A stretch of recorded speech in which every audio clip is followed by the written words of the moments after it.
할렐루야. 네, 오늘도 주님을 너무나 사랑하기에 예배 자리에 나오신 우리 산성의 모든 가족들 주님의 이름으로 환영하고 축복합니다. 이 시간 우리 예배로 나아갈 때 우리가 온 마음과 정성으로 주님 앞에 드려지는 예배를 드리기 소망합니다. 주님이 찾으시는 한 사람의 예배자가 되어 주님의 십자가의 보혈의 은혜를 생각하며 우리 주님의 은혜를 찬양합시다.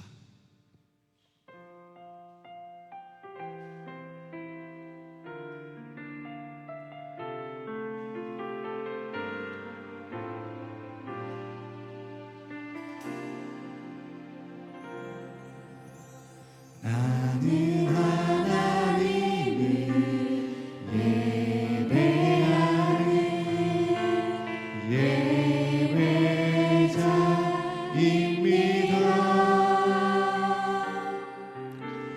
내가 서 있는 곳 어디서나 하나님을 예배합니다.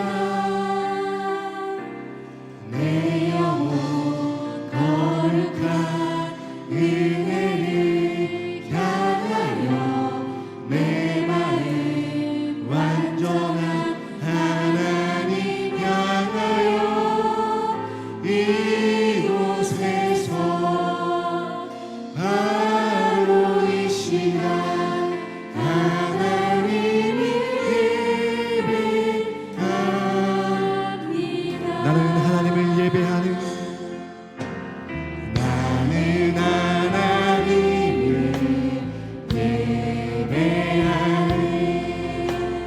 예배자입니다. 우리 온 마음을 다해 주님을 찬양합니다.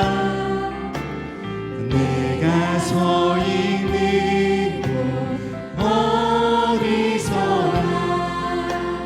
하나님을 예배합니다. 내 영혼 거룩한 내 영혼 거룩한 은혜를 향하여 내 마음 완전한 하나님 향하여 이곳에서 바로 이 시간 하나님을 예배합니다. 간절한 마음으로 다시 한번 고백하기 원합니다. 나는 하나님을 예배하는 나는 하나님을 예배합니다. 주님이 찾으시는 한 사람의 예배자가 되길 소망합니다. 아멘. 내가 서 있는 곳 어디서나 하나님을 예배합니다. 내 영혼 거룩한 내 영혼 거룩한 은혜를 향하여 내 마음 완전한 하나님 향하여 이곳에서 바로 이 시간 하나님을 예배합니다.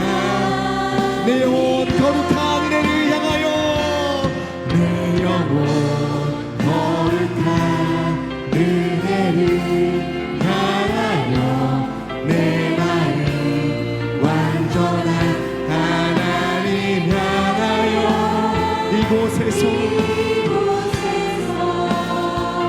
바로 이 시간 하나님을 예배합니다. 내 영혼 거룩한 은혜를 향하여 내 영혼 거룩한 은혜를 향하여 내 마음 완전한 하나님 향하여 이곳에서 바로 이 시간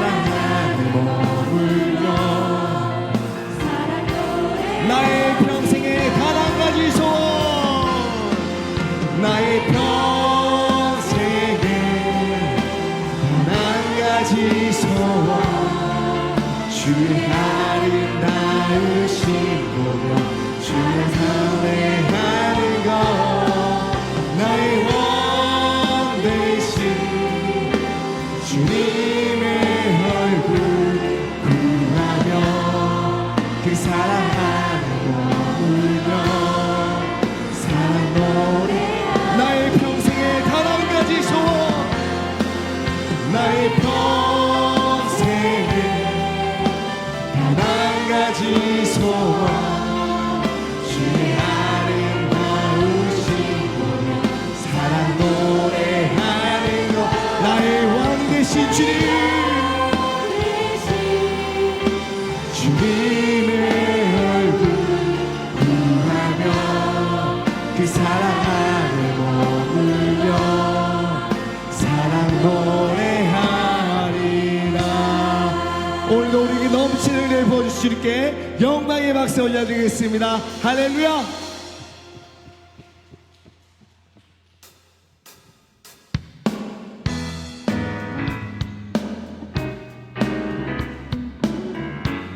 주님과 함께 걷는 이 길이 우리의 인생길 가운데 가장 즐거운 일인 줄 믿습니다. 우리 생명길로 인도하신 주님을 찬양합시다. 주와 같이 가는 건 즐거움이 아닌가 우리 주님 걸어가신 발자취 밝게 내 주와 같이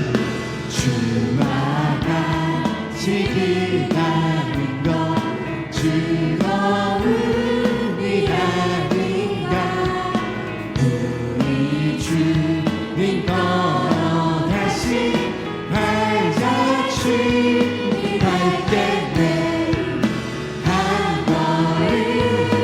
한 걸음 주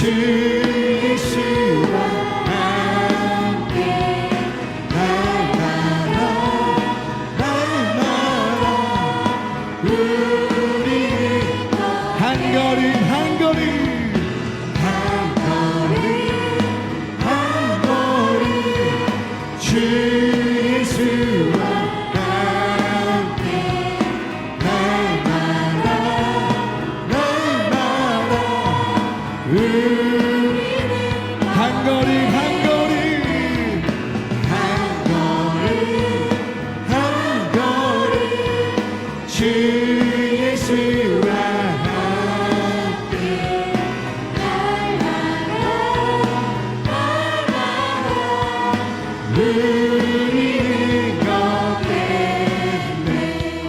우리 생명길로 인도하시는 그 주님을 찬양합니다.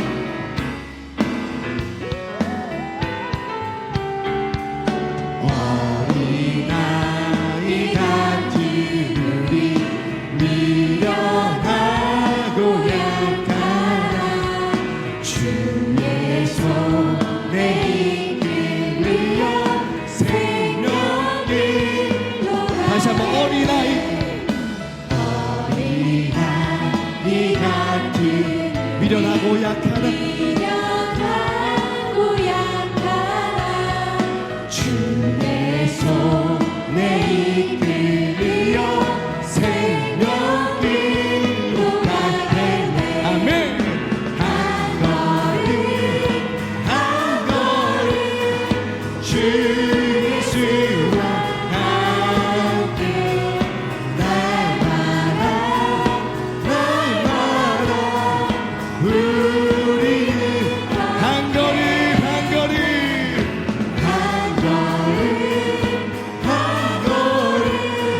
주 예수와 함께 날마다 우리는 한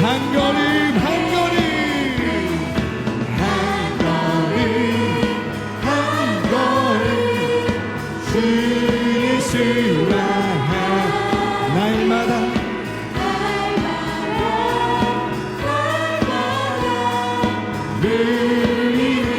우리 처음부터 주와 같이 기다린 것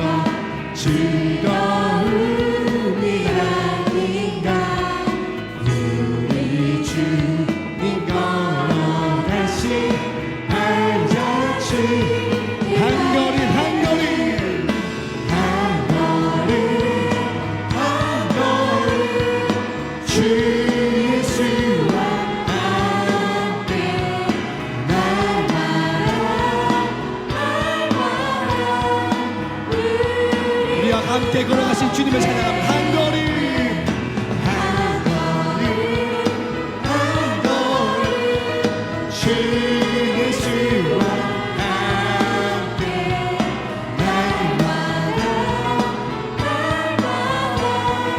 우리는 어린아이 같은 우리 어린아이 같은 우리 미련한 주의 손에 이끌리어 주의 손에 생명길로 가겠네. 아멘. 다시 한번 어린아이 같은 우리 미련한 주의 손에 이끌리어 주의 손에 이끌리어 생명길로 가겠네. 아멘. 한 걸음 한 걸음 주 예수와 함께 날마다 우리는 한 걸음 한 걸음 한 걸음 한 걸음 주 예수와 함께 날마다 마지막으로 한 걸음 한 걸음 한 걸음 한 걸음 주 예수와 함께 날마다 우리는 걷게 날마다 우리를 의의 길로 생명의 길로 인도하실 주님께 영광의 박수 올려드리겠습니다. 할렐루야.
생명의 피난 저시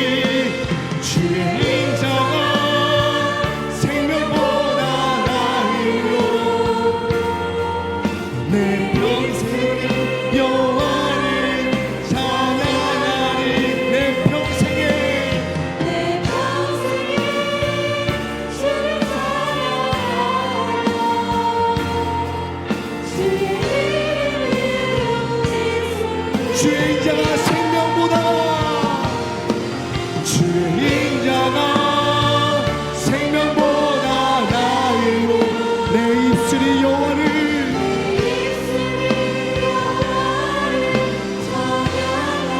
아멘.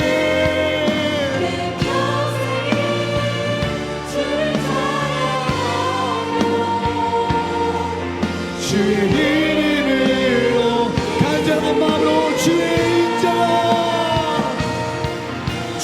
인자가 생명보다 나으로 내 입술이 찬양하리 내 평생에 주를 찬양 주의 이름으로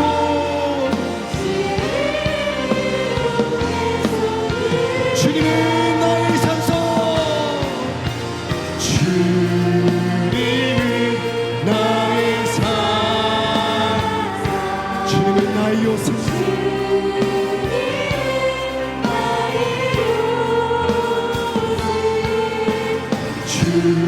주님은 나의 소망 나의 힘이 되신 주님은 나의 산소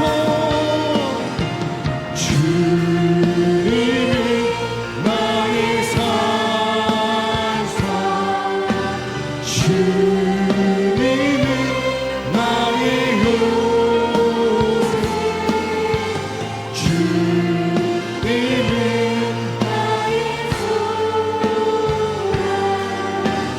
나의 힘이 되신 내 맘이 힘에 겨워 지칠지라도 내 맘이 힘에 겨워 지칠지라도 주님 나를 지켜주시네 아멘 세상의 험한 불판 몰아칠 때로 주님 나를 지켜주시네 주님은 나의 산소 주님은 나의 산소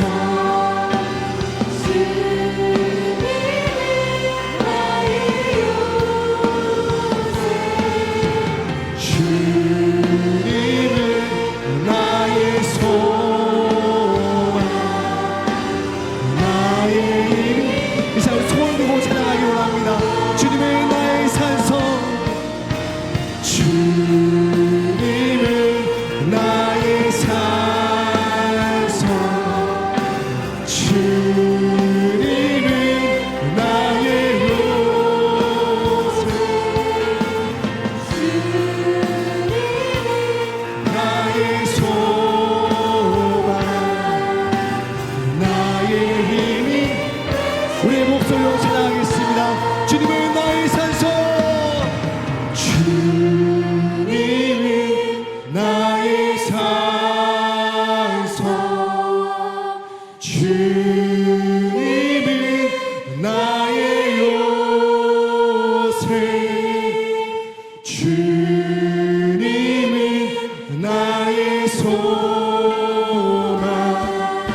십자가 험한 십자가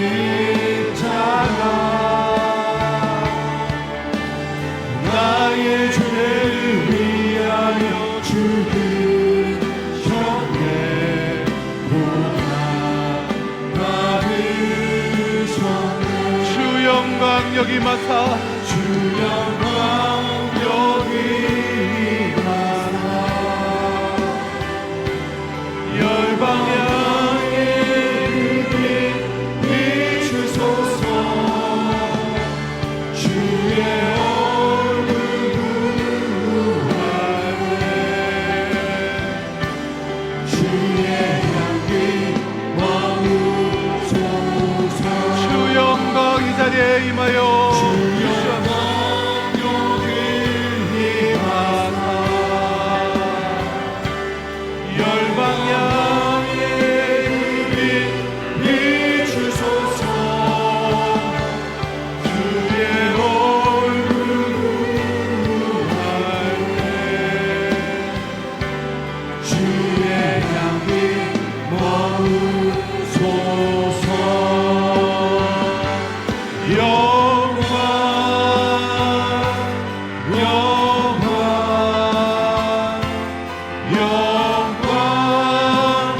영광 오직 하나님께만 영광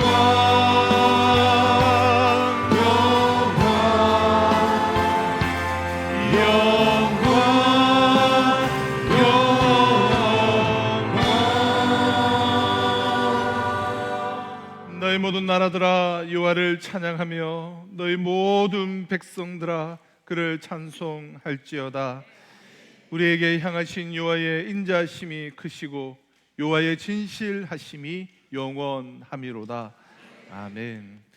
전능하사 천지를 만드신 하나님 아버지를 내가 믿사오며 그 외아들 우리 주 예수 그리스도를 믿사오니 이는 성령으로 잉태하사 동정녀 마리아에게 나시고 본디오 빌라도에게 고난을 받으사 십자가에 못 박혀 죽으시고 장사한 지 사흘 만에 죽은 자 가운데서 다시 살아나시며 하늘에 오르사 하나님 우편에 앉아 계시다가 저리로서 산자와 죽은 자를 심판하러 오시리라. 성령을 믿사오며 거룩한 공예와 성도가 서로 교통하는 것과 죄를 사여 주시는 것과 몸이 다시 사는 것과 영원히 사는 것을 믿사옵나이다.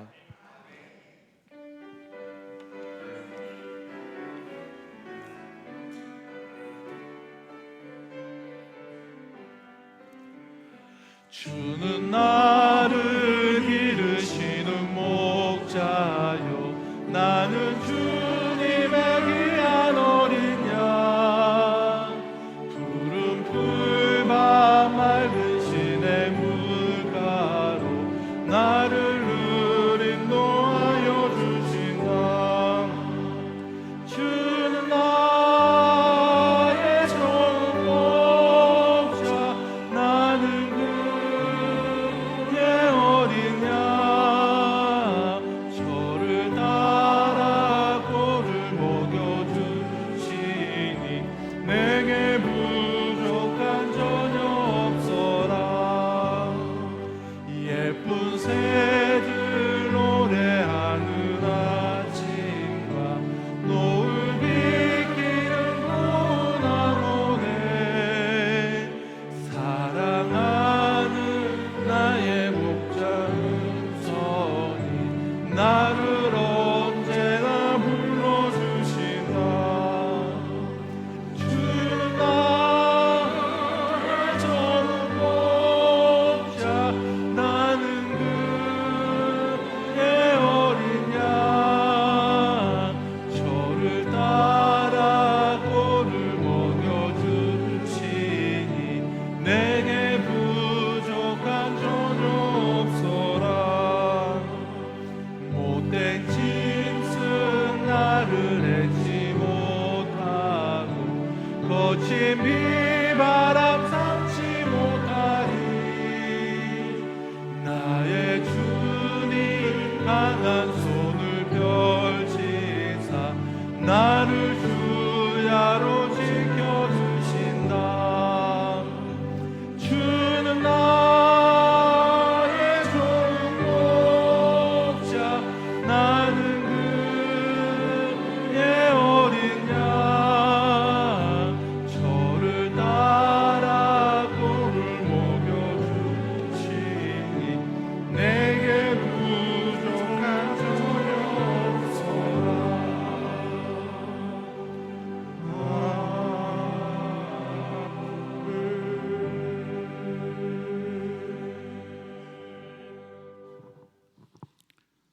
5월의 아름다운 햇빛과 따스함을 주신 하나님, 이 좋은 계절에 주님 앞에 나와 감사와 찬양을 드립니다. 오늘 어린이 주일을 맞이하여 어린아이와 같이 순수하고 겸손한 마음으로 예배 드릴 수 있도록 은혜를 베풀어 주신 주님의 사랑을 감사를 드립니다. 하늘나라는 어린아이와 같은 자의 것이라고 말씀하신 주님, 저희들은 주님의 자녀로서 순수성을 잃어버리고 거짓과 오만으로 가득 찬 삶을 살아왔음을 고백하오니 십자가의 보혈의 피로 깨끗하게 하여 주시고 우리의 죄를 용서하여 주시옵소서.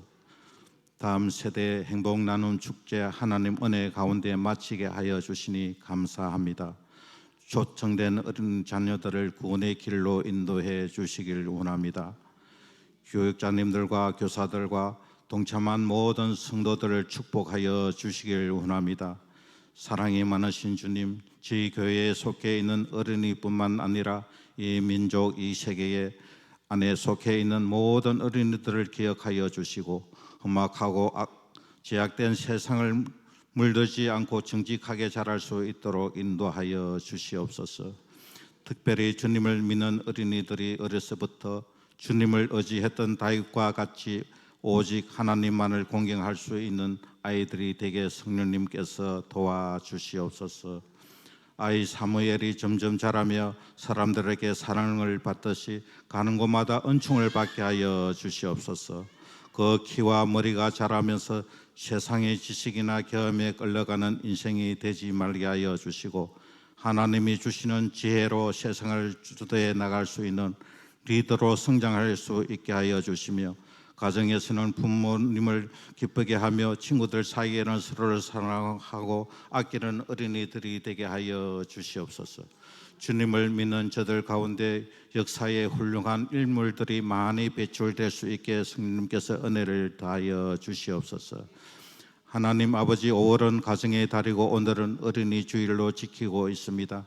우리의 자녀들 건강히 자라도록 축복하여 주옵시며 부모들이 어린이들을 보살피고 교육시킬 때에 신앙적인 분위기 속에서 자라날 수 있도록 신앙의 모범을 보이는 부모가 되게 하여 주옵시며 심는 대로 거둔다 하였으니 우리 잘못된 마음 때문에 우리 자녀들이 상처 입지 않도록 먼저 우리 부모들이 본을 보이는 마음을 주시옵소서. 하나님 아버지, 병중에 있는 사랑하는 성도들 지켜 주옵시며 회복 단계에 있는 성도들 가운데 믿음의 기도가 병든 자를 구원한다 하였으니 우리 성도들 육신적인 질병뿐 아니라 우리의 마음의 병도 치료하여 주시옵소서. 질그릇처럼 깨지기 쉬운 우리 마음 주님께서 든든히 붙잡아 주시길 기도합니다. 오늘 생명의 말씀을 전하실 목사님을 기억하여 주시고 능력의 말씀을 전하시기에 부족함이 없게 성령님께서 권능으로 붙들어 주실 것을 믿습니다. 찬양으로 영광 돌리는 성가대의 찬양을 우리 주님께서 기뻐 받아 주시옵소서. 예배를 돕는 손길들을 기억하여 주시고 주님께 드리는 거룩한 예배를 위하여 수고하는 것들이 큰 기쁨이 되게 하여 주옵시며 여기에 모이는 산성의 가족들 좋은 예배자들 다 되어서 하나님께 영광 돌리는 귀하고 복된 시간이 되게 하여 주실 줄 믿고 감사를 드리며 우리를 구원하신 예수 그리스도 이름으로 기도드립니다. 아멘.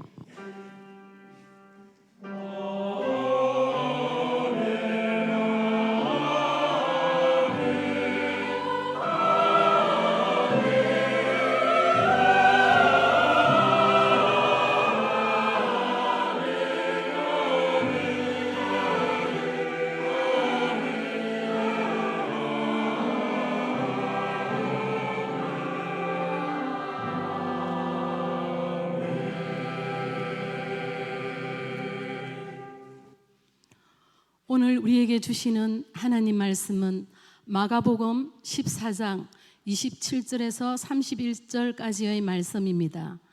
마가복음 14장 27절에서 31절까지의 말씀을 제가 봉독하도록 하겠습니다. 예수께서 제자들에게 이르시되 너희가 다 나를 버리리라. 이는 기록된 바 내가 목자를 치리니 양들이 흩어지리라 하였음이니라. 그러나 내가 살아난 후에 너희보다 먼저 갈릴리로 가리라. 베드로가 여짜오되 다 버릴지라도 나는 그리하지 않겠나이다. 예수께서 이르시되 내가 진실로 내게 이르노니 오늘 이 밤 닭이 2번 울기 전에 내가 3번 나를 부인하리라. 베드로가 힘있게 말하되 내가 주와 함께 죽을지언정 주를 부인하지 않겠나이다 하고 모든 제자도 이와 같이 말하니라. 아멘.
찬양의 고백을 담고 우리 기한님을 주님의 손에 응원하도록 하겠습니다. 먼저 그 나라와 그 의를 구하라.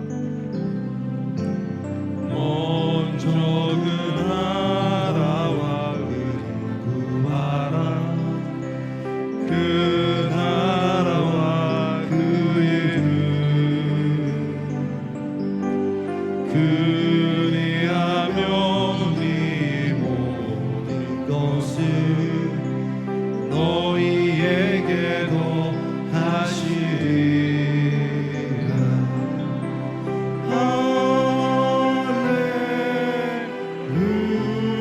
할렐루야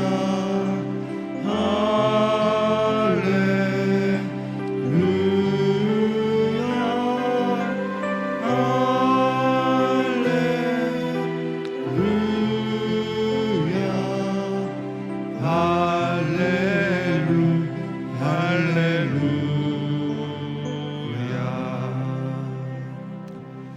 예, 어린이 주일을 맞이해서 지금부터 우리 유아 세례 예식을 거행하도록 하겠습니다.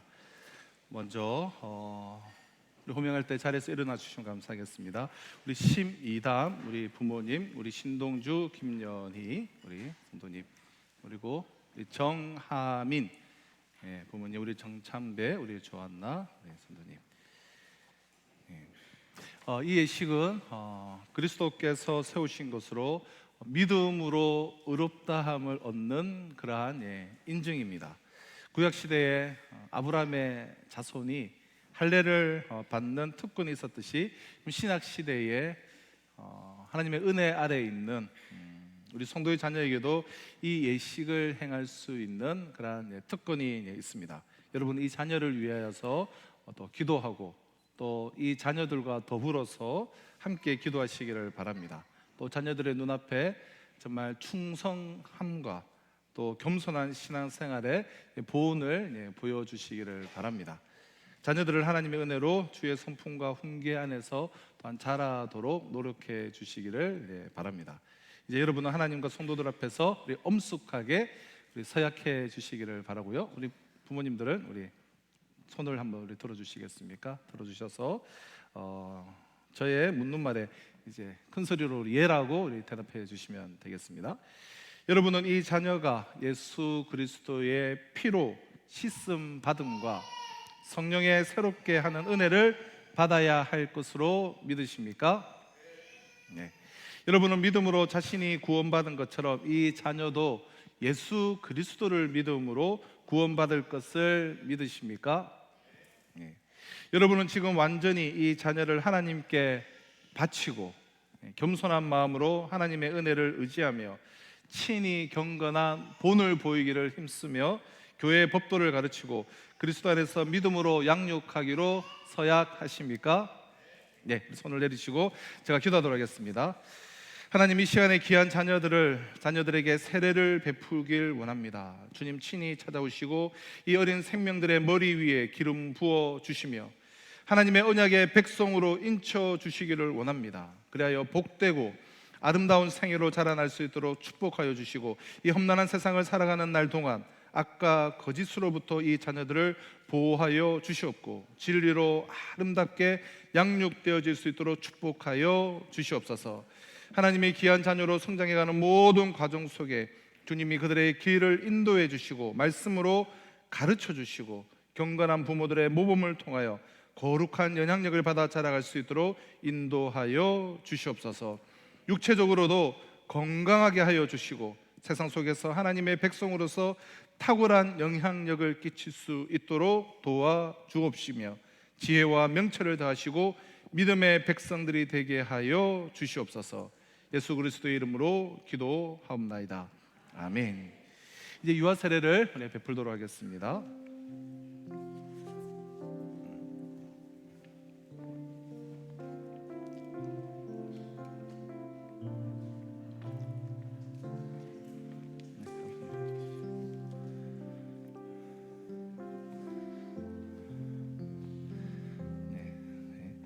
하나님의 존귀한 자녀 신이다. 내가 성부와 성자와 성령의 이름으로 세례를 주노라.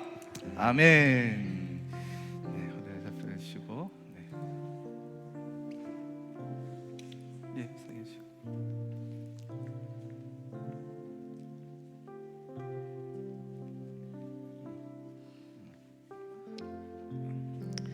하나님의 존귀한 자녀 우리 정하민, 내가 성부와 성자와 성령의 이름으로 세례를 주노라. 아멘. 물을 많이 뿌렸는데도 다들 잘했습니다. 네.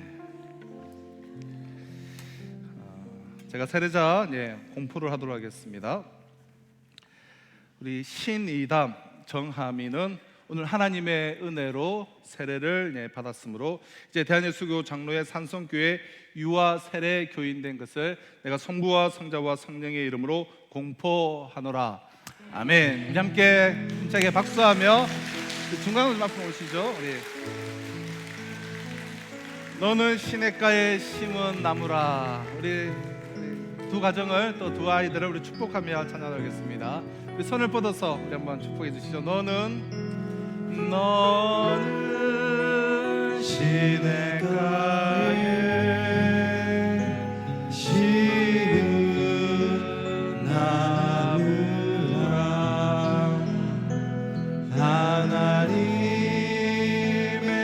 사랑 안에 믿음 뿌리 내리고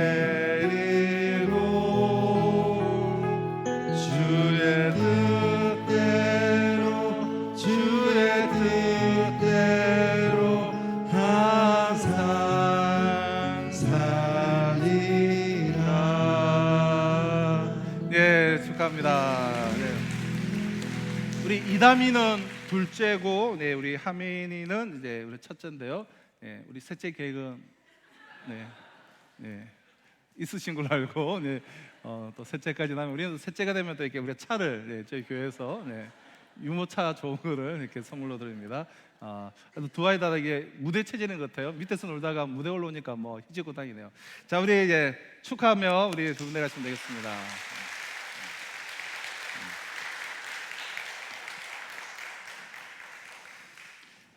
감사합니다. 우리 교회 앞에 알려드린 소식 우리 주보를 우리 참조해 주시고요. 우리 지난주에 오늘 어린이 주일로 섬기며 특별히 우리 지난주에는 우리 행복 나눔 축제가 다음 세대들 진행했는데요. 우리 스케치 영상 잠시 보도록 하겠습니다.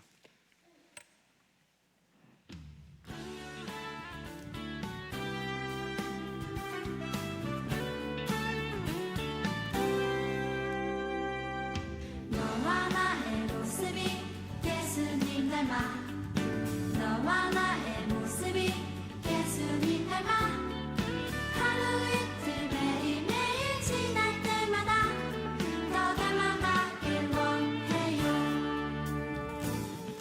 너와 나의 모습이 예수님 닮아 너와 나의 모습이 예수님 닮아 하루 이틀 매일매일 지날 때마다 더 닮아가길 원해요. 예수님 사랑이 예수님 축복이 예수님 은혜가 당신과 함께하길 원해요.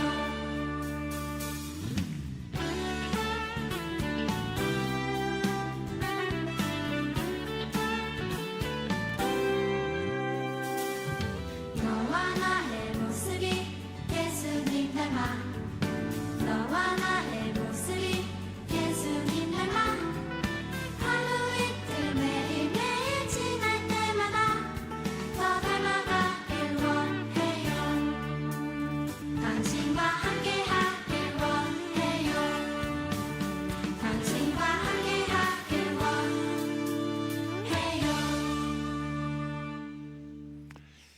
예, 우리 수고해주신 우리 선생님들과 또 우리 모든 성도들 감사드립니다. 원래는 우리가 5월 5일 어린이날 하려고 했는데 우리가 또 연휴가 있어서 또 연휴 때 또 아이들하고 우리 출퇴하는 분들이 많아서 우리 지난주에 한 주 앞당겨서 했는데 아주 뭐 정확한 선택이었던 것 같습니다. 오늘 이렇게 비가 오는데 지난주에 우리 하찮은 일기 가운데 잘 진행이 됐는데요. 우리 또 수고해주신 모든 분들 감사를 드립니다.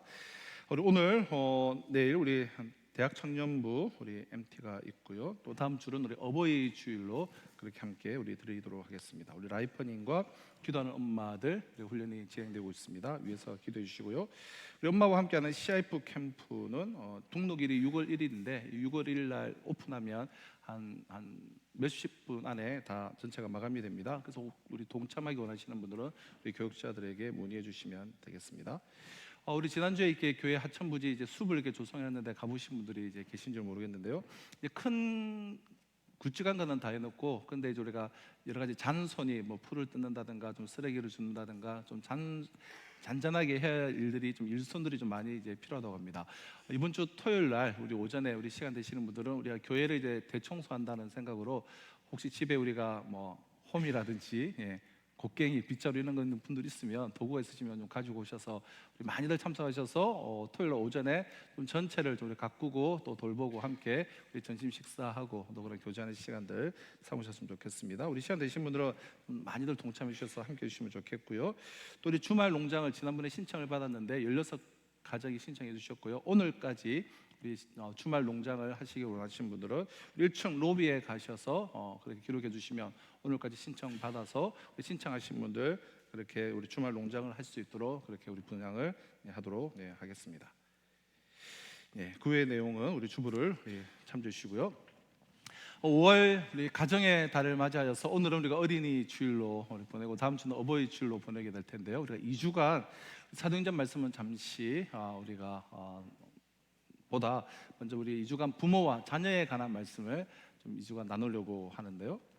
오늘날 우리 자녀라는 존재는 그들을 키워가는 우리 부모에게 있어서는 기쁨이요 보람이면서 동시에 근심이요 고통이라고 말할 수가 있습니다. 많은 경우 자녀들이 그 부모의 기대처럼 자라주지 않을 때 부모들은 죄책감을 가지게 됩니다. 특히 우리 그리스도인들은 우리 자녀들이 장성한 자녀들이 신앙을 떠나고 돌아오지 않을 때 우리는 참 큰 마음의 짐을 가지게 되죠. 그럼 자녀 양육에 있어서 부모의 책임이 가장 중요한 영향을 끼치기 때문입니다. 특히 신앙은 부모를 고울로 삼아서 자녀들에게 신앙이 형성되는 것이 너무나 크기에 큰 영향력을 끼치게 되고 우리는 마음에 좀 여러 가지 짐들이 있는 것이죠. 그러나 자녀 양육에 실패했거나 혹 실패했다고 느낄 때 그 책임을 부모가 전부 다 그 전체적인 책임을 부모가 져야만 하는가? 그래서 부모가 전적인 책임감을 갖는 것이 맞는가라는 질문을 가지게 됩니다. 저는 이 질문에는 그렇지 않다라고 생각을 해요. 왜냐하면 성경적으로 이것은 맞지 않기 때문에요. 자녀들은 부모에게 결코 부속된 존재가 아니기 때문에요. 예를 들어서 우리 아담과 하와의 경우를 한번 생각을 한번 해보시죠. 아담과 하와는 어느 것 하나 정말 부족함이 없는 완벽한 환경 속에서 그들은 태어나고 양육되어지고 성장했습니다. 그럼 죄가 없는 그 완벽한 환경 속에서 그들은 자라났고 또 아담과 하와에게 부모가 있다라고 한다면 부모가 누구겠습니까? 하나님이라고 할 수 있지 않겠습니까? 하나님이 직접 그들을 길렀다라고 할 수 있지 않겠느냐라는 거예요. 그럼에도 불구하고 아담과 하와는 범죄하고 타락했어요. 그들은 실패했습니다. 누구의 책임입니까? 하나님 책임입니까? 그럴 수는 없습니다. 아담과 하와 자신들 책임이죠. 또 예수님과 여러분 제자들의 관계를 우리가 한번 생각을 해보시죠. 제자들은 이 땅에서 만날 수 있는 가장 최고의 스승, 가장 완벽하고 탁월한 스승 밑에서 신앙을 배웠습니다. 3년 동안 예수님과 함께하고 그분의 말씀을 직접 듣고 가르침을 받고 함께 여행하며 먹고 마시며 직접 예수님께 삶을 배웠습니다. 근데 놀라운 사실은 그 완벽한 스승이었던 예수님 문화에서 공부를 하고 배우고 자랐으면서도 불구하고 제자들 모두가 다 예수님을 버리고 도망했다는 거예요. 베드로는 저주하고 모욕하고 배신했고 유다는 은삼식량에 팔아버렸어요. 그럼 실패 중에 실패죠. 사도행전 24장을 보면 사도 바울이 2년간 벨릭스 총독의 성 안에 딱 갇혀서 머무르면서 2년간 성경을 가르치게 돼요. 그러니까 복음의 대학자이자 복음을 집대성한 그 사도 바울이 그러니까 개인 교사로 2년간 집중적으로 벨릭스의 성 안에 머물면서 총독 벨릭스와 그의 아내 두루실라를 집중하여서 2년 동안 양육을 합니다. 그러나 그들은 끝내 믿지 않고 변화되지 않았습니다. 저는 이게 개인적으로 얼마나 큰 위로가 되는지 몰라요. 예수님께 배우고도 타락한 사람이 있고 사도 바울의 가르침을 받고 말씀을 들어도 변화되지 않는 사람들이 있습니다. 하물며 저의 설교를 듣고 변화되지 않는 것은 일면 그것은 좀 당연한 일이다, 그리 낙담할 일이 아니다라는 그런 위로를 받게 되는데요. 근데 그래요. 그럼 예수님 제자 가운데도 타락한 유다가 있었고 부인하며 저주한 베드로가 있었습니다. 이건 누구 책임입니까? 그들 자기 책임이에요. 결국은 자기 자신의 책임이라는 거예요. 먼저는 부모와 자녀와의 관계 속에서 이것을 기억할 필요가 있다는 거예요. 자, 그럼 부모에겐 책임이 없느냐? 그럼 그건 물론 아니죠. 부모는 할 수 있을 때에 정말 할 수 있는 방법으로 나에게 위탁하여서 맡겨주신 그 소중한 시간들과 돌이킬 수 없는 그 값진 시기에 정말 말씀과 기도와 부모의 삶으로 우리 자녀들을 정말 건강하게 영향력을 끼쳐야만 하는 것이죠. 오늘 우리에게 주신 말씀을 통해서 예수님의 사랑하는 제자 이 베드로의 그 넘어짐, 그 실패와 그리고 그가 회복되어지는 상황을 함께 생각하면서 우리 자녀들의 그러한 신앙적인 그러한 실패와 그리고 회복, 그들이 신앙적으로 실패할 때 혹은 삶 속에서 인생에서 실패할 때 그들의 우리가 회복을 돕기 위해서 부모가 어떤 역할을 할 수가 있는가? 부모가 너무 과도한 그 마음의 짐과 죄책감을 느끼지 않고 그러나 자녀에게 건강하고도 실제적인 도움을 어떻게 줄 수가 있는가? 자, 이러한 질문을 던지면서 함께 좀 답을 짧은 시간이나마 찾아보려고 하는데요. 실패의 원인 두 가지, 이어서 회복의 원인 두 가지, 각각 두 가지가 있는데요. 먼저 실패의 원인이에요. 그럼 베드로가 왜 실패했는가? 왜 넘어졌는가? 본문을 보시면 두 가지 원인이 드러나는데요. 첫째는 비교의식이에요. 비교의식. 자, 오늘 본문 29절을 보실까요? 베드로가 여짜오되 다 버릴지라도 나는 그리하지 않겠나이다. 자, 제자들이 배신할 것을 예수님은 이미 아시고 지금 최후의 만찬 자리에서 지금 예언을 하고 계시는 장면이죠. 27절에 예수께서 제자들에게 이르시되 너희가 다 나를 버리리라. 자, 이 말씀을 듣고 베드로는 아닙니다. 여기 있는 사람들을 다 버릴지라도 나는 그리하지 않겠습니다. 나는 달라요. 그냥 주님, 저는 안 버릴게요. 그렇게 말하면 될 것을 다 버려도, 여기 있는 제자들 다 버려도, 요한은 버려도, 유다도 버려도 나는 그래 하지 않겠나이다. 다른 사람을 지금 꼭 비교하면서 다른 사람을 물고 들어가고 있습니다. 자, 이러한 비교가 한 번만 그런 것이 아니에요. 베드로의 아주 전형적인 성격의 한 단면인데요. 우리가 잘 아는 요한복음 21장을 보시면 부활하신 주님께서 배신하고 그래서 타락한 제자 베드로를 회복시키기 위해서 찾아오셔서 묻습니다. 너가 아직도 나를 사랑하느냐? 네, 주님, 사랑합니다. 그럼 내 양을 먹여다오. 내 양을 치라. 내 양을 돌봐달라. 자, 그 다음에 예수님이 베드로의 그 마지막 죽음이 어떠하실 것인가를 예언하시지 않습니까? 너의 죽음만은 정말 영광스럽게 죽게 될 것이다.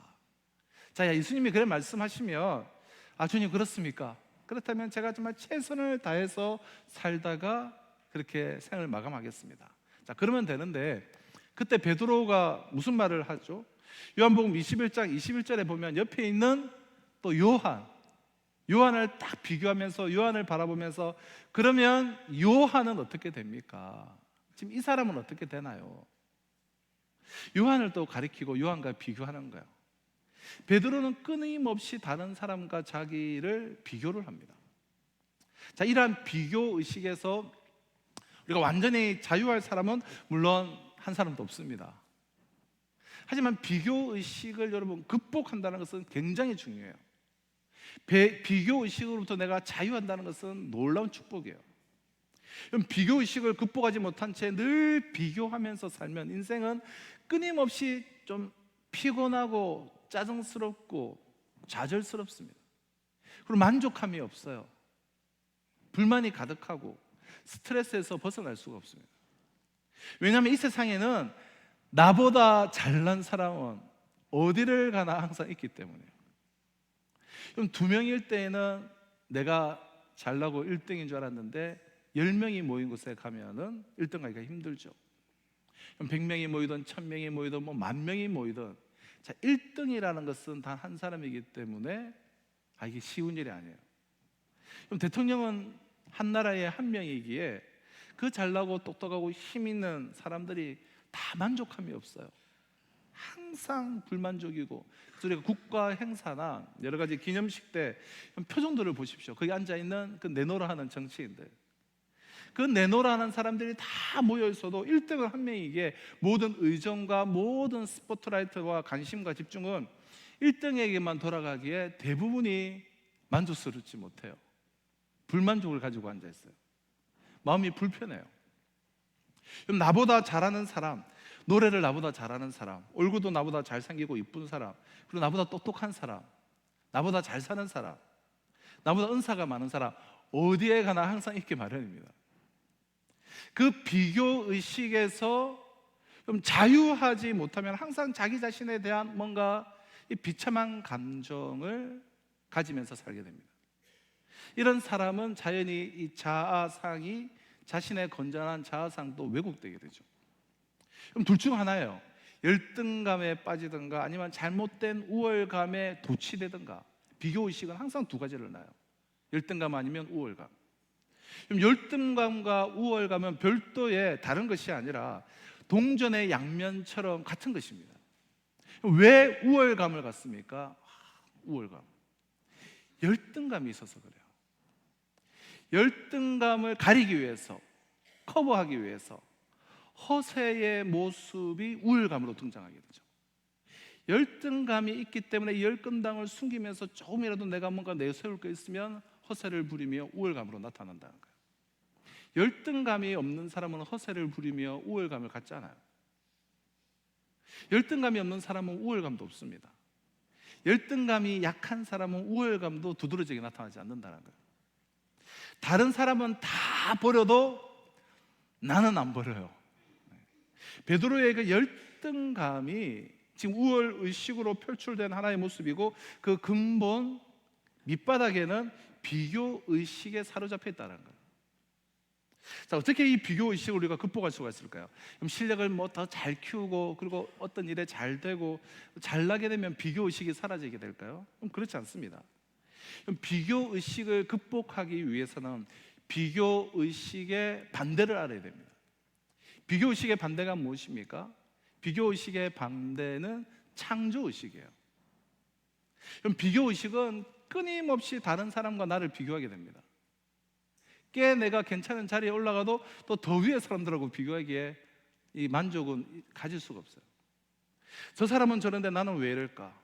다른 자식들은 너무나 잘 건강하게 공부도 잘하고 잘 자라는데 왜 내 자식만 이럴까? 그럼 부모가 자녀를 키우면서도 끊임없이 자녀들은 너 옆집 누구 좀 봐라, 김 집사님, 박 집사님 애들 좀 봐라, 걔는 이러이러한데 너는 왜 그래? 그렇게 그 비교만 자꾸 하면 그 비교당한 그 상대방 아이를 미워하게 되고, 또 나를 나로서 인정하지 않는 부모에 대한 섭섭함을 갖고 이 이중적인 좌절을 받게 되는 것이죠. 하지만 창조의식은 하나님이 나를 나답게 지어주셨다, 나하고 똑같은 사람은 이 세상에 아무도 없다. 여러분, 쌍둥이도 다 다르잖아요. 단 하나뿐인 걸작품이에요. 여러분, 보석이 값지고 귀한 것은 그 희소성, 그 희귀성 때문에 보석이 되는 것 아니겠습니까? 이 세상에 나하고 똑같은 존재는 단 한 사람도 없어요. 다 달라요. 우리가 다 다르다는 거, 그건 살아야 할 길이 다 다르다는 이야기고, 그 삶은 어떠한 삶의 모습이든 빛나는 길이라는 거예요. 하지만 나만 가지고 있는 나의 독특성, 나의 개성을 가지고 내가 살아야 할 내 인생을 하나님께서 다 계획하셨다는 거예요. 그 인생을 살면 되는 것이죠. 나 자신이 되면 된다는 거예요. 그럼 나 자신이 되어라. 하나님이 나를 위해서 창조하신, 그리고 창조하고 계시는, 그리고 앞으로 창조하실 그 길을 하나님의 인도하심을 따라서 그 길을 걸어가면 되지, 내가 다른 사람이 되려고 할 필요가 없고, 우리 자녀를 다른 사람과 비교해서 비슷하게 만들려고 할 필요가 없고, 세상의 기준에 맞추려고 할 필요가 없는 것입니다. 그러나 이 비교 의식으로부터 자유하지 못함, 이것이 베드로를 좌절시키고 타락시키고 넘어지게 했다는 거예요. 자, 왜 베드로가 실패했는가? 두 번째 원인은, 첫 번째는 비교 의식이었고, 두 번째는 소극적 신앙생활이었습니다. 소극적 신앙생활. 물론 처음에는 좀 적극적인 부분이 있었어요. 근데 어느 순간, 어느 한 신앙의 기점에서 급속도로 베드로는 소극적으로 돌아서는데요. 그러면서 베드로는 서서히 무너지기 시작했습니다. 자, 마가복음 14장, 오늘 본문에서 읽지는 않았지만 14장 54절은 베드로가 예수님을 3번 부인하고 저주하기 직전 그 상황에 벌어진 그 광경을 이렇게 묘사하고 있는데요. 베드로가 예수를 멀찍이 따라 대제사장의 집드랑까지 들어가서 예수를 멀찍이 따라갔다. 그럼 세번역에 보니까 멀찍이 떨어져서 따라갔다 이렇게 나와요. 베드로는 예수님을 멀찍이 거리를 두고 적당한 거리 안에서 떨어져서 따라갑니다.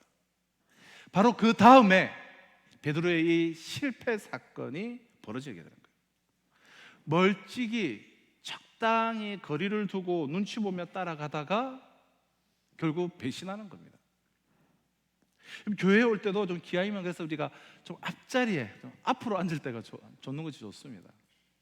멀찍이 뒤에 앉으시면 사정이 있어서 어떤 봉사와 섬김을 위해서 앉을 수는 있겠지만 되도록이면 가까이, 또 교회의 여러 사역들에도 보다 좀 적극적으로 좀 가까이, 이번 주 토요일 날 시간도 내셔서 한번 교회도 이렇게 우리 아름답게 하나님의 동산으로 한번 꾸미는 일에 동참하고, 멀찍이 떨어지시지 마시고 가까이 적극적으로, 그래야 마음이 함께 가게 되죠. 어떤 사람이 넘어지거나 신앙을 떠날 때 저 사람 안 그랬는데 갑자기 이상해졌다라고 우리가 말하는 경우가 많은데요. 그 사람이 딱 넘어지는 모습은 우리가 갑자기 봤기 때문에 갑자기라고 생각하지만 형 갑자기 이상해진 것 아니에요. 형 가만히 들여다보면 멀찍이 떨어져서 적당히 신앙생활을 하다가 서서히 그렇게 되는 것이죠. 겉으로 보기에는 아무런 문제가 이렇게 없어 보이던 부부가 파경을 맞으면, 아니 잘 사던 저 부부가 왜 갑자기 저렇게 돼? 하지만 사실은 갑작스러운 게 아니에요. 우리가 결론만 봐서 그렇지 그 과정을 들여다보면 그럴 수밖에 없었던 관계의 멀찍이 떨어짐, 소원한 관계가 사연이 모이고 쌓여서 서서히 그 관계가 멀어지면서 어느 날 그것이 다 두드러지게 된 것이죠. 그 과정이 있습니다. 서서히 그렇게 되는 거예요.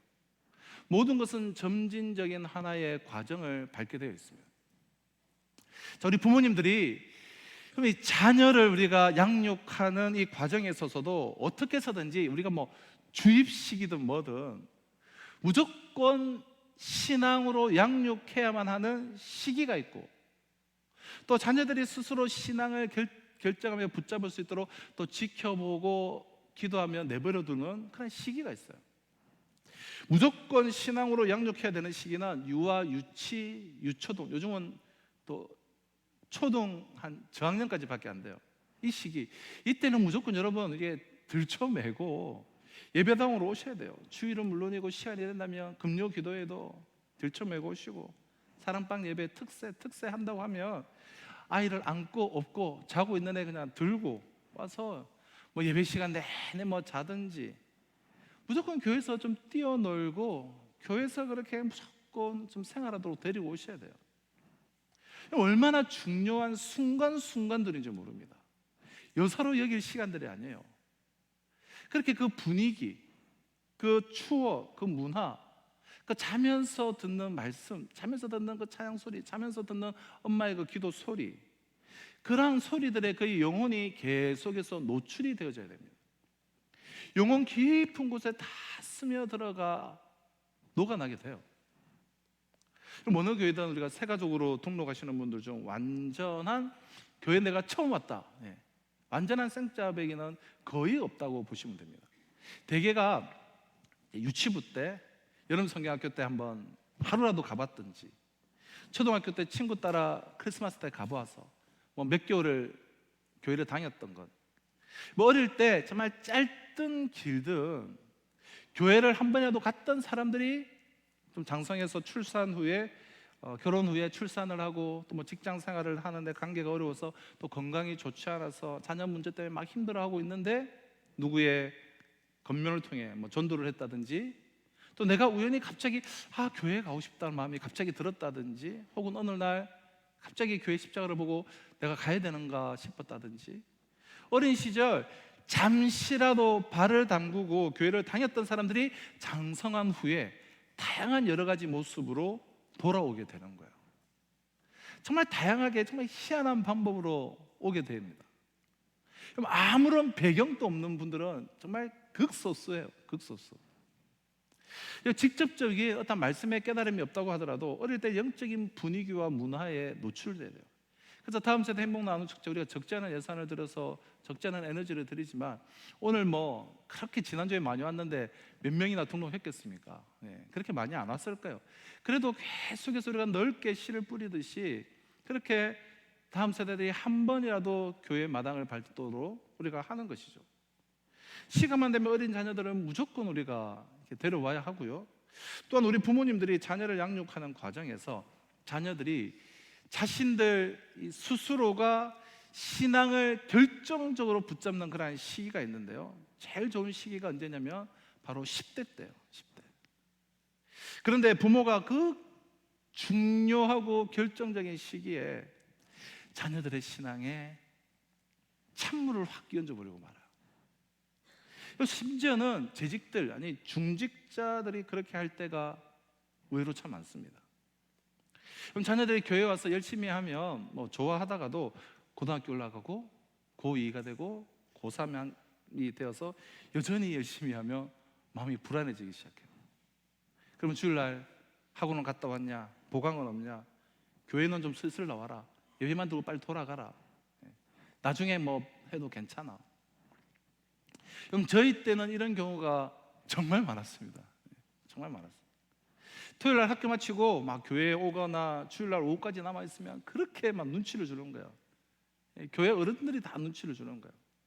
주변의 집사님, 권사님, 장로님 가정이 뭐 거의 다 그랬습니다. 때로는 저만 앉게 되면 교회, 나만 엄마가 전도사님이라서 그냥 있고, 딴 애들은 다 불려들 가는 거예요. 뭐 전화 받고 교회로 전화 와서. 그리고 막 교회에 이렇게 막 있으면 관리 집사님들이 막 쫓아내고, 그럼 수련회를 처음에는 4박 5일 하다가 또 3박 4일로 줄였다가 또 뭐 2박 3일로 줄였다가, 그 1박 2일 보충 수업 많이 빠진다고 교육위원회가 모여가지고 그렇게 계속 수련회를, 이런 성경학교를 줄여왔어요. 그럼 저희 때만 하더라도 이 교회가 이 문화를 이렇게 선도했기 때문에 그렇게 아이들이 많이 몰려왔지 않습니까? 뭐 웬만한 작년 성도 한 150명, 200명만 돼도 교회의 청소년부는 뭐 50명, 60명 이상씩, 그리고 유초등부도 뭐 다 뭐 50명, 60명씩 다 있었어요. 근데 이렇게 아이들이 몰려올 때 이렇게 내쫓고 저렇게 내쫓고, 수련회와 모임들 조금씩 줄이고 없애고. 저는 청소년 시절에 꼭 한번 해보고 싶었던 것이 있었는데, 그것이 뭐냐면 여름 수련회 조장이었어요. 저는 그 조장이 정말 하고 싶었습니다. 중학교 때 고1 때까지 수련회 가면 그 조장을 딱 세워서 한 열 몇 명의 아이들이 있는데, 그 조장 중심으로 막 모임을 갖고, 그리고 수련회 그 발표회 준비하고, 조장들이 너무 멋있었습니다. 나는 꼭 조장을 한번 하리라. 근데 보통 이제 고2, 고3들이 그렇게 이제 조장을 이렇게 하죠. 드디어 제가 조장을 할 수 있는 고2가 되었습니다. 근데 당시 저희 교회 목사님과 그 당회가 모여서 그 해부터 여름 수련회를 월화수 저녁 집회로 바꿔버렸어요. 얼마나 제가 그때 낙담이 되는지 모릅니다. 보충 수업 빠지지 말라고, 보충 수업 하고 와서 저녁에만 해라. 그럼 그렇게 20년, 30년 많은 교회들이 저마다 다양한 모습으로 그렇게 다음 세대들을 양육한 그 결과를 지금 보십시오. 교회들마다 청소년 부서가 없어요. 그 결과로 지금은 판도가 뒤바뀌어져 버렸어요. 1시간 애들 교회 붙잡아 두는 게 얼마나 힘든 일인지 모릅니다. 그럼 교회 나오지 말라고, 예수를 부인하라고 자녀들에게 말한 것은 아니지만, 그렇지만 은근히 부모가 자녀들에게 보내고 있는 메시지는 대학 입시가 세상에서 가장 먼저 중요한 것이고, 예수는, 신앙은 대학 입시보다는 중요하지 않고 그 다음이다. 적당히 거리를 두고 멀찍이 따라가면 된다. 예수 믿는 부모들이 그 메시지를 은근히 보내었고 지금도 그것은 완전히 사라졌다고 저는 생각하지 않습니다. 세상에서 성공이 우선이다. 신앙생활이 그렇게까지 중요한 것은 아니야. 그러나 성경에 나타난 그리스도인은 결코 그런 모습일 수가 없습니다. 물론 우리는 나름대로 합리화는 있습니다. 목사님, 그건 신앙생활이 중요하지 않다라는 것이 아니라 대학 가서 열심히 하면 되잖아요. 대학 가서. 그럼 대학 가서 열심히 하게 된다고 과연 보장하실 수 있습니까? 시당이 갑자기 또 생기는 것이 아니거든요. 그 골든타임을 놓쳐버려 놓고 어떻게 신앙이 생길 거라고 확신을 합니까? 할 수 있을 때 그냥 꺾어버리면 그럼 다시 일어나지 못할 수가 있습니다. 그게 이제 무서운 것이죠. 공부도 열심히 잘하고 그리고 신앙생활도 아주 잘하는 자녀들이 있습니다. 우리 다음 세대 청소년 사역자들, 다른 교회 사역자들도 이야기를 들어보면 공통된 이야기가 오늘날 신앙이 좋은 아이들이 공부도 참 잘한다, 그런 이야기를 이구동성으로 해요. 그럼 신앙이 좋은 애들이 공부도 참 성실하게 잘하는 것을 보게 되는데요. 만약 우리가 둘 다를 잘할 수가 없고 만약 하나를 선택해야 한다라고 하면 여러분 뭘 선택하시겠습니까? 둘 중에 하나를 선택해야 된다면 신앙을 선택하시겠습니까? 아니면 공부를 선택하겠습니까? 그럼 우리 중에 최소 절반 이상은 신앙을 선택하지 않습니다. 정말 망설이지 않고 신앙을 선택해라고 말해야 되는데 그렇지 않은 분들이 꽤 많아요. 여러분, 공부를 좀 못해도 또 한참 청년기에 헤매어도 좀 건전한 가치관과 신앙을 붙들고 있으면 혹 좀 실수가 있고 혹 걷더라도 반드시 신앙이 있는 친구들은 다시 일어나게 돼요. 왜냐하면 그 신앙의 모티브가, 그 신앙의 동기가 마음속에 있기 때문에 인생을 좀 건강하게 살고 하나님의 뜻을 따라 살고 싶은 그런 열정이 있기 때문에 그 자녀는 어떻게 하든 여러분 인생을 반드시 만회하고 따라잡고 어느 순간 뒤처진 것이 아니라 앞서가게 돼요. 그러나 대부분의 부모들이 이 경우에 뭘 희생해라고 말하냐면 신앙을 희생해라고 말하죠. 그렇게 희생해서 우리 자식이 좋은 대학을 들어갔어요. 또 좋은 직업을 가졌어요. 그런데 평생 신앙으로 돌아오지 못하고 참된 신앙을 갖지 못하고 살다가 죽었다. 예수와 상관없이 내 자식들이 살다가 이 귀한 신앙, 복음의 신앙, 그 영원한 소망을 갖지 못하고 세상에서는 나름 어깨에 힘주고 좀 살았지만 그러나 그 마음속에 비참한 좌절과 그 인생의 그 허물을 갖고 영원한 소망을 소유하지 못하고 내 자식들이 살다가 죽는다면 그것은 여러분 진정 누구 책임입니까? 저는 지금 이 말씀을 들으면서도 머릿속에 스쳐 들어가는 함께 청소년 시절에 신앙생활을 열심히 했던 몇몇 친구들이 떠올라요. 그때 시험 기간이면 그 집사님은 2주, 한 달 동안 교회에 나오지 못하겠습니다. 수련회를 못 가게 했던 그 집사님, 참 그 애들 그때 대학은 괜찮게 간 친구들 꽤 있어요. 그러나 지금 30여 년이 지난 지금까지 하나님이 은혜를 주실지 안 주실지 나는 알 수 없으나 오히려 무신론자들보다도 더 교회의 판단적이고 비판적인 모습으로 신앙에 등지고 있는 여러 친구들의 모습이, 아니 대부분의 친구들의 모습이 지금 떠오릅니다. 그럼 누구 책임입니까? 우리는 이것을 생각해야 돼요. 정말 심각하게 우리는 생각을 해야 할 것입니다. 그럼 자식들이 마음속에 열정을 갖고 있을 때에 이제 한 몇십 년 동안 우리가 그렇게 해서 이제 열정을 갖고 있는 자녀들을, 청소년 자녀들을, 청년 자녀들을 만나기가 쉽지는 않아요. 하지만 자식들이 마음속에 열정을 갖고 있을 때 찬물을 끼얹지 마시기를 바랍니다. 그들이 신앙생활 정말 할 수 있을 때에, 마음속에 그 순수한 열정이 있을 때에, 예수를 향한 사랑과 갈망과 열정이 있을 때 마음껏 격려를 해주시기 바라요. 정말 잘하고 있다. 그래, 그게 중요한 게 맞아. 무엇보다 중요한 것은 주님이야. 그렇게 주님을 꽉 붙들어. 주님을 붙들면 반드시 넌 성공하게 될 거야. 여러분, 이러한 자녀가 어떻게 실패할 수가 있겠습니까? 적극적 신앙생활을 격려해 주는 것, 이게 부모가 할 일이죠. 야, 지금은 좀 살살해. 그럼 나중에 그거 하놓고 해라. 형, 그게 바로 오늘 본문의 베드로의 모습이에요. 멀찍이 떨어져서 예수를 따랐더라. 다행히 베드로는 회복되었습니다. 그건 하나님의 은혜죠. 그러나 그것이 모든 사람들에게 적용되는 케이스는 아닐 수 있습니다. 그럼 실패의 원인 두 가지죠.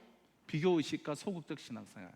자, 그럼 이제 회복의 원인 두 가지를 좀 간략하게 생각해 보면, 베드로는 회복되었습니다. 물론 그것은 하나님의 은혜 때문이었어요. 그러나 베드로가 예수님과의 그 관계에 있어서 그의 삶의 현장에 그가 다시 재기할 만한, 일어설 수 있었던 회복의 요인이 뭐였는가라는 거예요. 자, 두 가지의 원인을 우리가 찾을 수 있는데요. 그것 때문에 일어날 수가 있었는데요. 두 가지가 뭐냐? 베드로의 회복의 원인 첫째는 말씀이 있었기 때문에요. 마가복음 14장의 그 마지막 절인 72절을 한번 보시면, 닭이 곧 두 번째 울더라. 이에 베드로가 예수께서 자기에게 하신 말씀, 곧 닭이 두 번 울기 전에 내가 나를 세 번 부인하리라 하신 말씀이 하심이 기억되어 그 일을 생각하고 울었더라. 예수님께서 자기에게 하신 말씀이 기억되었다. 이런 배신 후에 베드로는 울고 회개하면서 회복하고 재기를 했는데요. 그게 어떻게 가능했는가? 자, 말씀을 보면 베드로가 예수께서 자기에게 하신 말씀이 기억되어 생각하고 울었더라. 이게 중요해요. 베드로는 예수님께서 하신 말씀이 생각이 났습니다. 그 말씀이 생각이 돼요. 그럼 저를 한번 우리 따라서 해보실까요? 말씀이 생각돼요. 그럼 말씀이 생각되어졌다는 거예요. 그럼 그리스도인 부모들이 자녀들에게 해줄 수 있는 가장 좋은 역할은 말씀을 읽어주는 거예요. 말씀을 가르치고 말씀을 나누는 거예요. 그럼 말씀을 들려주십시오. 말씀을 나눠주세요. 내가 묵상하고 깨닫고 받은 은혜를 계속해서 들려주세요.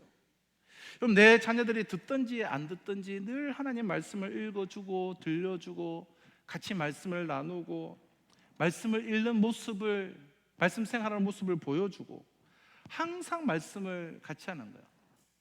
그럼 감심 없어 하는 듯 하지만 그 말씀을 들어요. 그리고 마음속에 깊이 새겨지게 됩니다. 우리 자녀들의 마음속에.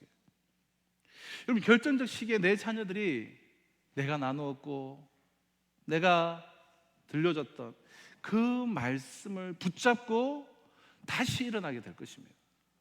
그 말씀 때문에 일어나게 되는 거예요. 그 말씀 때문에 일어나려면 그 말씀에 심겨준, 내 입으로 들려준 말씀이 있어야 될 거 아니겠습니까?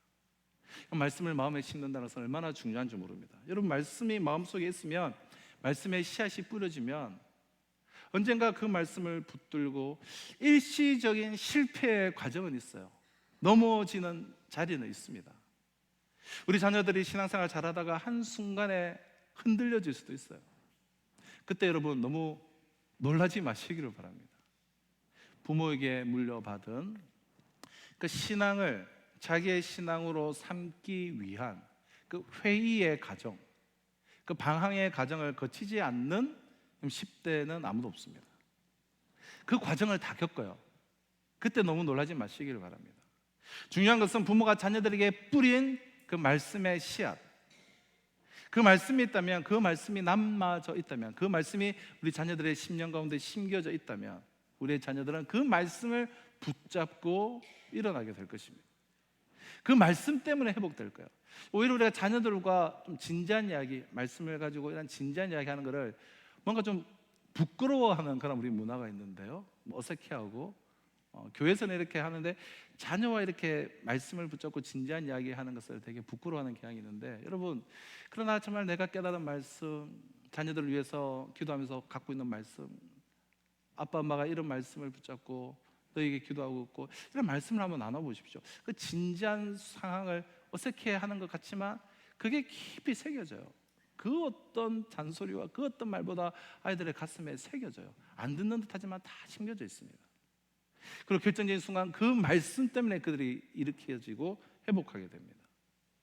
말씀을 자녀들의 마음속에 심는다는 것은 부모가 할 수 있는 가장 중요한 역할이라는 거예요. 이건 두 번째, 베드로가 회복된 원인, 기도가 있었기 때문이에요. 오늘 본문과 같은 내용을 기록한 누가복음 22장 31절을 보면, 시몬아 시몬아 보라, 사탄이 너희를 밀가부려듯 하려고 요구하였으나. 자, 동일하게 이 최후의 만찬 자리에서 베드로의 배신을 요구하는 그런 장면인데요. 예수님은 베드로에게 사탄이 공격이 가까이 오고 있음을 보시면서 시몬아, 너가 나를 배신하고 실패하고 넘어지는 것은 사탄이 너를 지금 요구하고 있기 때문이다. 사단이 너를 지금 공격하고 있고 너는 그 공격을 당하게 될 것이다. 그럼 다가오는 사단의 공격을 주님은 보셨습니다. 예상하시고 그러면서 지금 경고하고 계시는 거예요. 자, 그 다음 절 32절을 보면 그러나 내가 너를 위하여 내 믿음이 떨어지지 않기를 기도하였으니 너는 돌이킨 후에 내 형제를 굳게 하라. 그러나 베드로야, 내가 너를 위하여 기도했다. 너의 믿음이 떨어지지 않도록 기도했다. 너는 실패하지만 회복되어서 돌이킨 후에. 주님은 베드로가 일시적으로 배신하고 실패할 것을 아셨습니다. 다 보고 계셨어요. 사단이 공격했을 것을 예상하셨어요. 그러나 그는 또한 말씀이 심겨져 있기에 회복될 것도 아셨습니다. 그래서 돌이킨 후에 내 형제를 다시 굳세게 하라. 베드로가 회복된 그 원인, 베드로의 회복의 원인은 주님의 기도 때문이에요. 그 중보기도 때문에. 부모가 자녀를 위해서 기도한다는 것, 중보기도를 한다는 것은 매우 중요한 것입니다.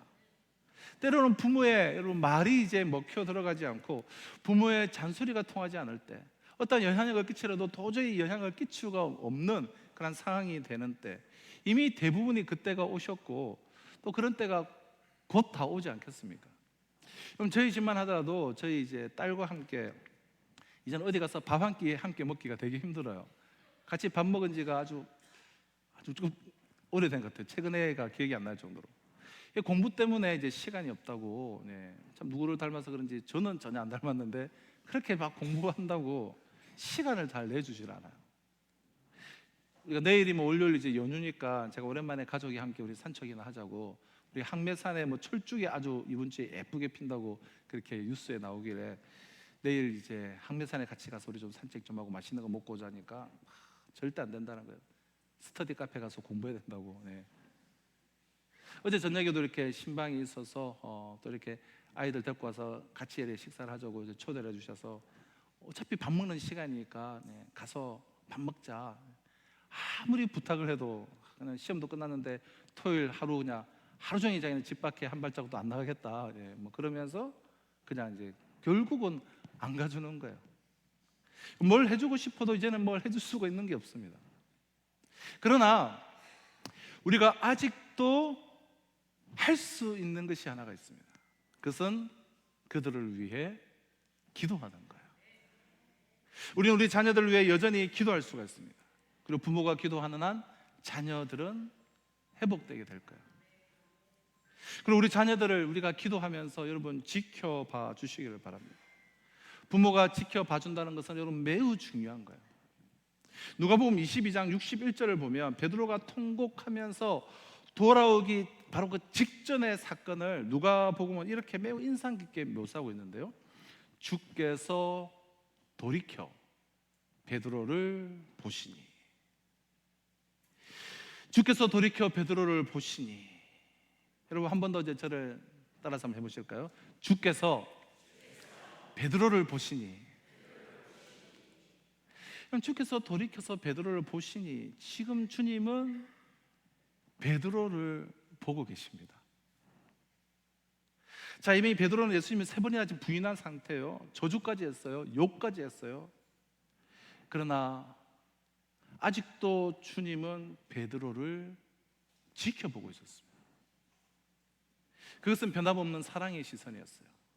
그 지켜보고 있는 주님의 시선과 실패 후에 비참한 감정을 느꼈던 그 베드로의 시선이 맞닥뜨리는 그 순간 베드로는 거꾸로져 버려요. 그리고 통곡하기 시작합니다. 그리고 회개하면서 돌아오기 시작해요. 주께서 보시니 그 눈을 보게 된 거예요. 여러분, 내 자녀들에게 아무것도 해줄 수가 없다고 느낄 때 아직도 우리는 할 수 있는 것이 있습니다. 그럼 기도하면서 지켜봐 주시기를 바라요. 그냥 조용히 지켜보는 겁니다. 사랑하는 아들아, 딸아, 내가 너를 지켜볼 거야. 엄마가 너를 지켜볼 거야. 우리의 자녀들은 여러분 한평생 이 말을 잊어버리지 못할 거야. 엄마가 아빠가 너를 위해서 기도하고 있어. 그리고 너가 인생을 하나님께 올려드리고 지켜볼게. 엄마 아빠가 나를 지켜보고 있구나. 그들은 그 실패의 자리, 낙담의 자리에서 그 지켜봄을 통해서 회복이 될 것입니다. 사랑하는 성도 여러분, 말씀을 맺도록 하겠습니다. 부모로서 할 수 있는 것이 정말 아무것도 없는 것 같은 낙담에 사로잡힐 때, 그러나 우리는 아직도 할 일이 있습니다. 우리는 우리의 자녀들을 정말 기도하면서 지켜볼 수가 있어요. 시선을 떼지 마십시오. 변함없는 사랑의 시선으로 우리 자녀들을 좀 지켜보십시다. 말씀을 들려주며 기도하며 좀 지켜보는 거예요. 만약 우리가 우리 자녀들을 위해서 기도하며 지켜볼 수가 있다면 우리 말고 또 한 분이 우리의 자녀들을 바라보실 거예요. 하나님께서 바라보실 거예요. 그리고 그 하나님이 지켜본다면 우리의 자녀들은 반드시 회복되어질 것입니다. 그래, 우리에게 주신 자녀들, 우리에게 주신 자손을 왜 주셨습니까? 생육하고 번성하고 큰 민족을 이루고 그리고 창대케 되고 이 시대의 복의 근원으로서 이 시대를 살아가라고 우리에게 자손을 주셨어요. 자녀들을 주셨습니다.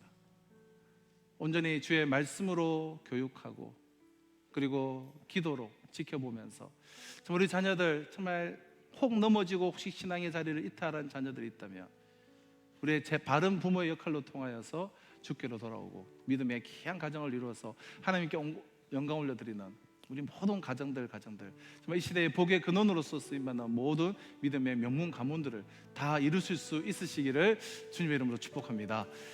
우리 주신 약속의 말씀을 우리 가슴에 우리 새기면서 오늘 어린날 어린이 주일인데요, 우리 어린아이의 마음으로 우리 주의 발자취를 따르며 어찌 그리 즐거운 일이 아닐까, 이렇게 힘차게 우리 박수하면서 우리 믿음의 고백으로 우리 찬양하도록 하겠습니다. 주의 발자취를 따름이 어찌 즐거운 일 아닐까. 주의 발자취를 따르니 어찌 즐거운 일 아닌가. 마음의 맑은 하늘 열리고 밝은 빛이 비친 발자취를 따라가자. 발자취를 따라가자. 기쁜 마음으로 발자취를 따라가자. 찬송하며 즐거운 주의 발자취를 따르니 어찌 행복한 일 아닌가.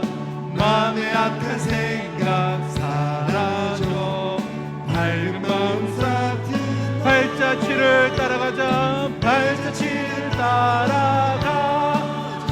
기쁜 마음으로 발자취를 따라가자. 찬송하며 우리 다 같이 자리에서 나서 찬양하겠습니다. 주의 발자취를 따르미 어찌 든든한 일 아닌가.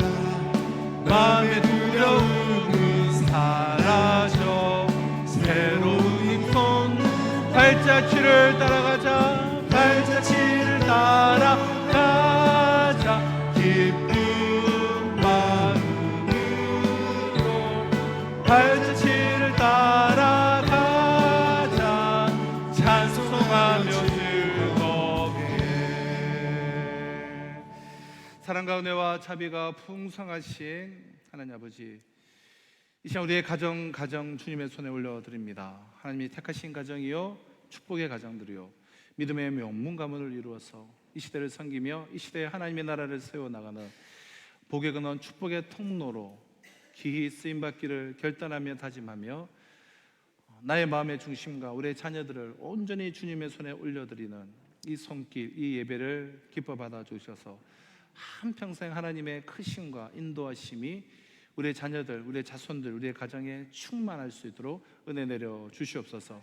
이 귀한 예배를 드리며 주님의 손에 참 물질을 올려드리는 그 손길을 기억하여 주셔서 어렵고 힘든 이 시대지만 주와 복음을 위해서 하나님 나라를 위해서 선교를 위해서 쓰임받기를 소망하는 그 마음의 중심을 기뻐 받아주셔서 생업과 직장과 사업과 삶의 전 영역 가운데 하나님의 공급하심, 하나님의 때를 따라 돕는 은혜, 풍성함을 맛보아 아는 우리 성도들의 삶의 현장이 될 수 있도록 은혜 내려 주시옵소서. 육신의 약함 가운데 있는 우리 성도들, 수술을 앞두고 또 수술 후에 또 여러 가지 각종 치료로 좀 나아가는 성도들이 있습니다. 하나님께서 그 한 분 한 분을 기억하여 주셔서 회복에서 충만함으로 이끌어 주시고 그들의 기도가 기쁨의 탄성으로 간증으로 울려 퍼질 수 있도록 주여 역사하여 주시옵소서. 오늘도 열방을 품고 나가는 모든 선교사님들과 우리와 함께 협력 동력하는 모든 선교사님들과 또 오늘 또 유아 세례를 받은 또 두 심령 또 그 가정 가운데 충만한 은혜 위에 은혜를 부어 주셨기를 간절히 바라옵고 소원하며 지금 우리 주 예수 그리스도의 은혜와 하나님의 사랑과 성령의 역사 교통하심이 오늘 우리의 면류관이요 또한 우리의 눈물인 자녀들을 주의 말씀과 교양으로 바르게 훈계하며 멀찍이 세상과 비교하며 우리 자녀들을 양육하는 것이 아니요 주님과 친밀히 가까이 말씀과 기도로 그들을 주의 손에 올려드리며 지켜보며 그들을 양육함으로 말미암아서 우리의 모든 자녀들 자손들 예수 그리스도 안에서 생명의 면류관을 받아 누리며 우리의 가정 믿음의 명문 가문으로 하나님께 찬송과 영광을 올려드리기를 소망하는 우리 성도들의 모든 가정과 이번 한 주간의 삶 가운데 지금으로부터 영원토록 항상 함께 있을지어다. 아멘.